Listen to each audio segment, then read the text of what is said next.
تو حضرت اسما نبی کریم صلی اللہ علیہ وآلہ وسلم نے ڈیوٹی لگائی آپ کی، حضرت ابوبکر صدیق کی بیٹی ہے فقط 12 سال کی عمر، کہ کھانا تو نے لے کر آنا ہے، اب دشمنوں کا ہر جانب پہرا ہے، آپ گھر سے کھانا لے کر نکلتی ہیں اور آقا نامدار کی بارگاہ میں حاضر ہوتی ہیں۔ ایک دن آپ کھانا لے کر آ رہی تھی کہ دشمنوں نے گھیر لیا، ابو جہل کے پاس لے گئے، ابو جہل نے کہا میں جانتا ہوں تو ابو بکر کی بیٹی ہے لیکن تیری عمر کم ہے، تشدد سے بچ جا اور جو سوال پوچھوں اس کا جواب دے دے۔ اب باتیں دو تھی، اگر وہ جھوٹ بولتی کہ مجھے پتہ نہیں رسول اللہ کہاں ہے تو ہو نبی کا ماننے والا بولے جھوٹ، یہ داغ بھی لگ جاتا، لیکن سنیں جواب اور اپنی آنکھوں اور دلوں کو ٹھنڈا کریں۔ حضرت اسما سے پوچھا بتلاؤ وہ کہاں ہے؟ آپ نے جرأت اور بے باکی کے ساتھ فرمایا رب کعبہ کی قسم جانتی ہوں پر ظالم تجھے نہیں بتلاؤں گی۔ اب یہی جواب اسی سبزی فروش نے دیا، اس نے کہا کہ میں جھوٹ نہیں بولوں گا، میرے پاس میرے امام کا خط ہے، اور کہا کہ خط پیش کر دو۔ آپ نے فرمایا جان تو دے سکتا ہوں پر خط نہیں دے سکتا۔ انہوں نے کہا کہ اسے ایسا کرتے ہیں ابن زیاد کے پاس بھیجتے ہیں، ابن زیاد کی مرضی جو بھی فیصلہ کرے۔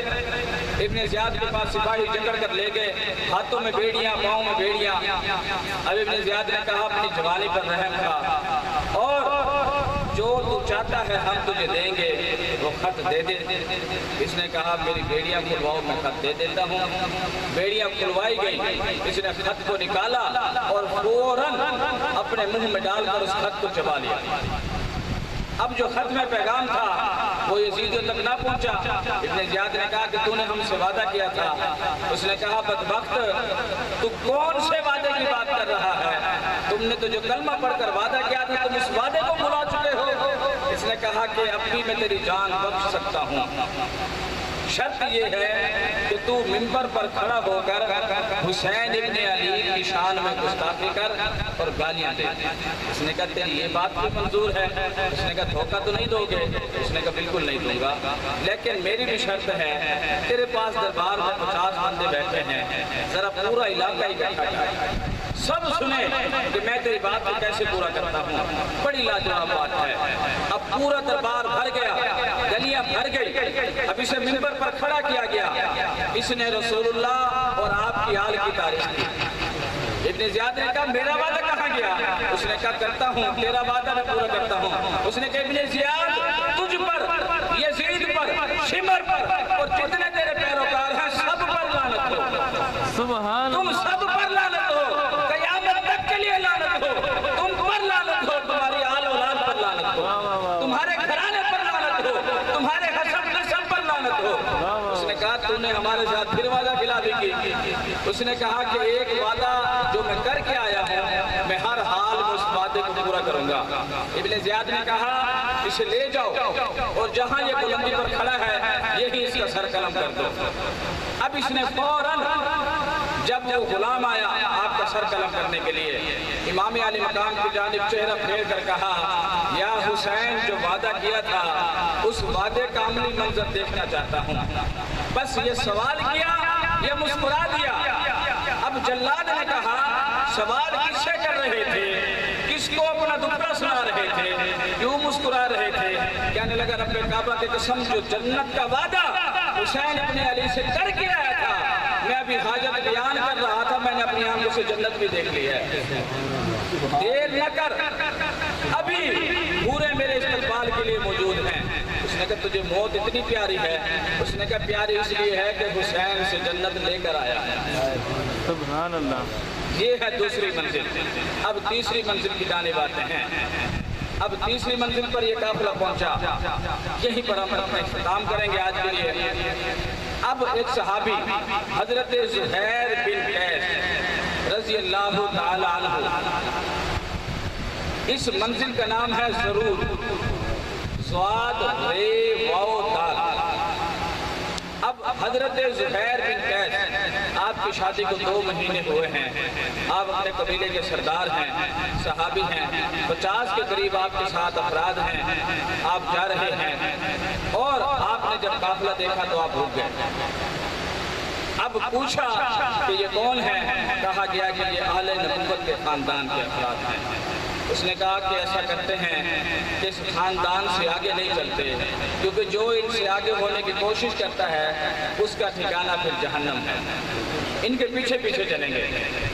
تو قافلے والوں نے کہا ساتھ میں چلتے ہیں، اس نے کہا کہ ساتھ چلنے کی بھی اوقات نہیں ہے۔ اب اس نے گھر والی سے کہا کہ ایسا کرو، مسافر ہیں، میٹھا کھانا جو ہے میرے لیے جو پسندیدہ ڈش ہے وہ تیار کرو۔ گھر والے نے اس کے لیے کھانا تیار کیا۔ اب جیسے ہی یہ خیمے کی جانب، گرمی کا موسم تھا، جو خیمے کا یعنی کہ پردہ کھلا ہوا تھا، وہاں بیٹھ کر کھانا کھانے لگا تو ابھی منہ میں نوالا ڈالا تھا کہ اس کا ہاتھ وہیں پر جامد ہو گیا، ساکت ہو گیا۔ بیوی دوڑ کر آئی کہ کیا ہوا ہے؟ تو فوراً کہتا ہے سامنے دیکھ، یا تو ان آنکھوں سے دیدار مصطفیٰ کیا ہے، آج نبی کی تصویر دیکھ رہا ہوں، سر سے لے کر پاؤں تک تنویر ہی تنویر ہے، گفتگو سرکار کی، میرے آقا کی تفسیر ہے، سوچتی تو ہوگی دنیا میرے مصطفیٰ کو دیکھ کر، ارے وہ مصور کیسا ہوگا جس کی یہ تصویر ہے۔ اب حضرت امام حسن سر سے لے کر ناف تک، حضرت امام حسین ناف سے لے کر پاؤں تک آپ شبیہ مصطفیٰ، لیکن حضرت علی اکبر سر سے لے کر پاؤں تک تصویر مصطفیٰ۔ اب اس کی بیوی نے دیکھا کہ سامنے حضرت علی اکبر موجود ہیں، تو امام علی اکبر نے فرمایا کہ زہیر بن قیس تجھے میرے بابا نے یاد کیا ہے۔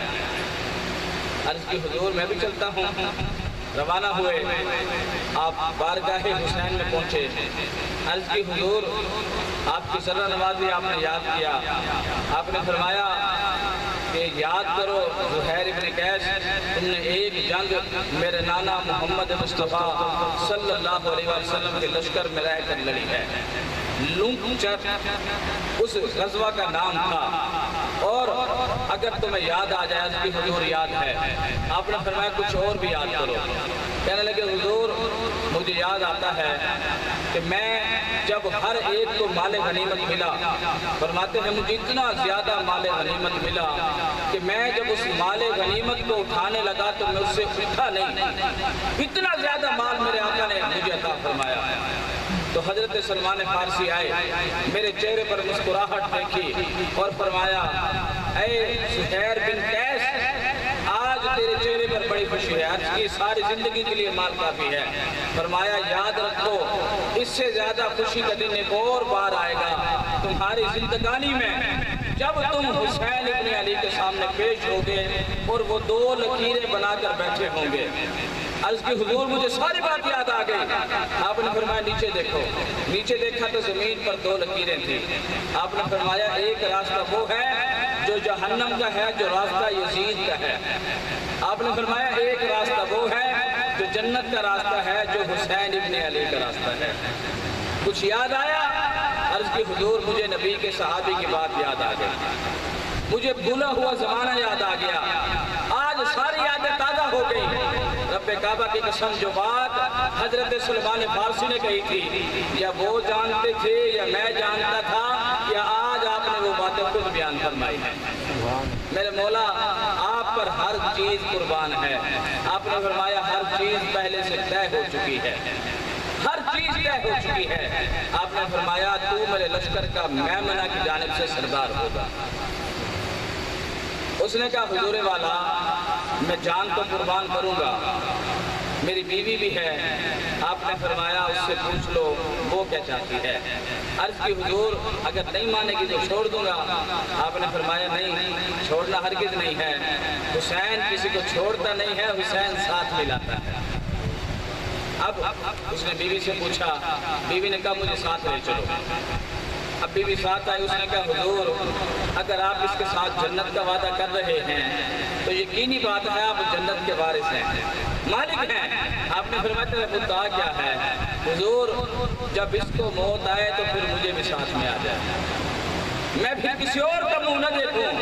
حضور پھر مجھے بھی موت آ جائے، جیسے دنیا میں ہم میاں بیوی تھے پھر جنت میں بھی ہم ساتھ ساتھ ہوں گے، جنت میں بھی ساتھ ساتھ ہوں گے۔ تو میرے مولا نے فرمایا جاؤ، حسین تم سے وعدہ کرتا ہے جب موت کا فرشتہ اس کے پاس شہادت والی موت لے کر آئے گا، رب تجھے بھی وہی مقام و مرتبہ عطا فرمائے گا۔ یہ تیسری منزل کا یہاں پر اختتام ہوتا ہے. آج چھٹی شریف کی رات ہے. خواجہ خواجگان عطائے رسول وارث الہند نائب مصطفیٰ حضرت خواجہ معین الدین چشتی اجمیری حسن سنجری رضی اللہ تعالیٰ عنہ بارگاہ عقیدت کے طور پر فقط 2 باتیں اور بات اختتام کہ آپ